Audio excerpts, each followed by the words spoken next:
Hey guys, today I want to talk to you about something a little bit different. Now I don't normally do this because I don't really like to advertise to you guys, that's not what you came to this channel for.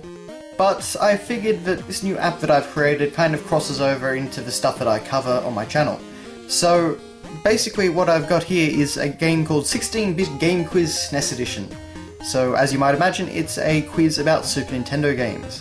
So I figured I'd show it off and, maybe some of you guys might enjoy it. I created this basically because, I love Super Nintendo games, as you probably well know, and it's definitely fun testing your knowledge of the console's library. But anyway, we're going to start off here with Name That Game. I apologise if this actually gets a little bit difficult, I'm definitely not used to filming iPhones, and I don't really have any great technology for it. So I definitely apologise for any distortions in the graphics here, it definitely looks much nicer in person. The first thing I want to show off is the fact that this game has a bit of an open structure.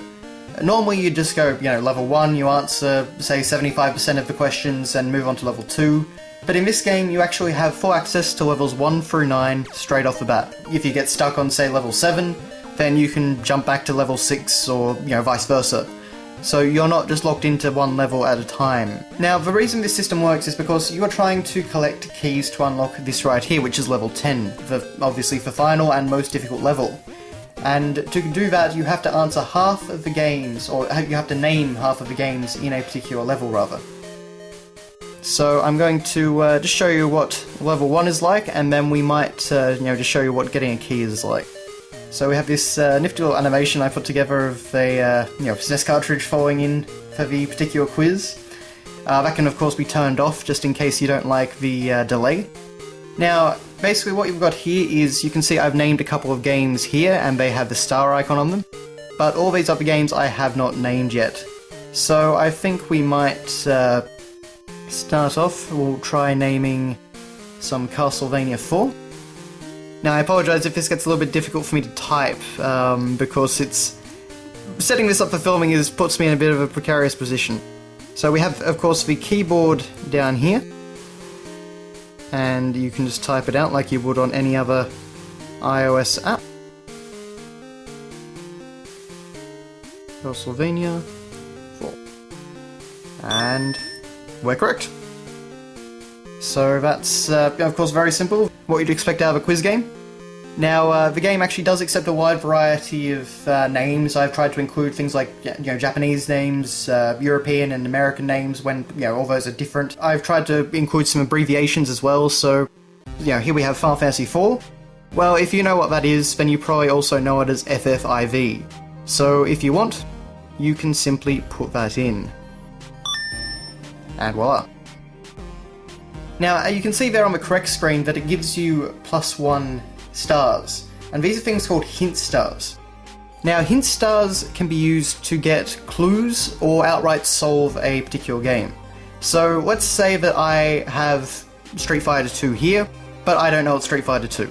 So, I put in HGG and I try and test, and I get an error message.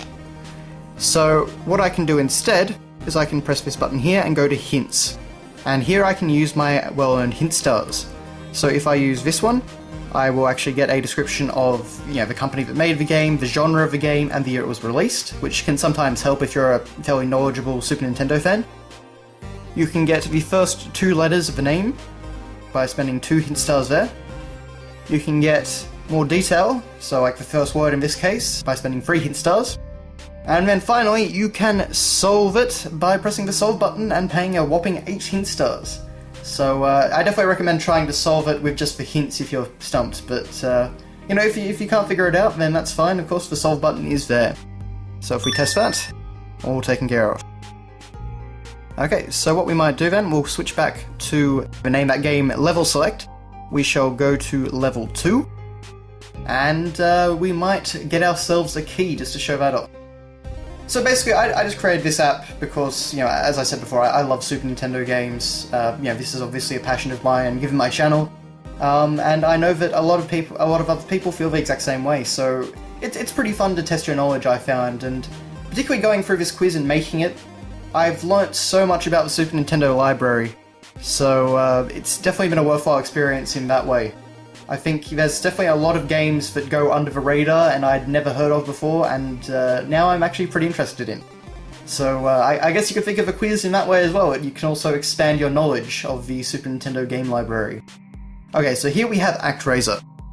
Now, and before I actually do that, I'll just show you up here, although I don't think you can actually see on the camera, it tells you that we have completed 8 out of 18 games here. So we've named 8 out of 18 of them.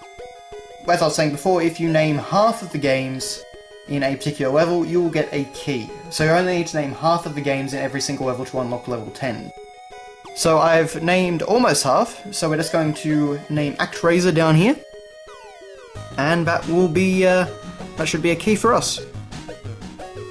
ActRaiser.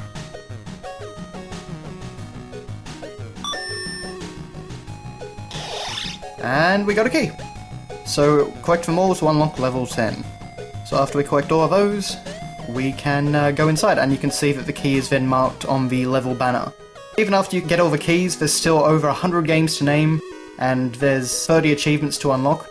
So yeah, it's definitely a fairly meaty package, I feel, and I'm also trying to do some bonus updates, so basically give the players some extra content. But yeah, that's really I've got to say. So if you like the look of the app, I highly encourage you to check it out on the App Store.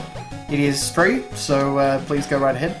There is also an Android version, but it's a little bit different. Due to differences between what I can do on the App Store and what I can do on the Google Play Store, that one actually costs $1, I'm afraid. So if you've got an Android device, there is an option if you like the look of the game, but I'm sorry about that, it does cost money straight up. But yeah, so I hope you guys will check it out, and thank you very much for your time. As I say, I don't like to make a habit of this sort of thing, I don't want to advertise to you guys much, but I figured this might be something that a few of you might be interested in. So thanks all for watching, guys, and I will see you later.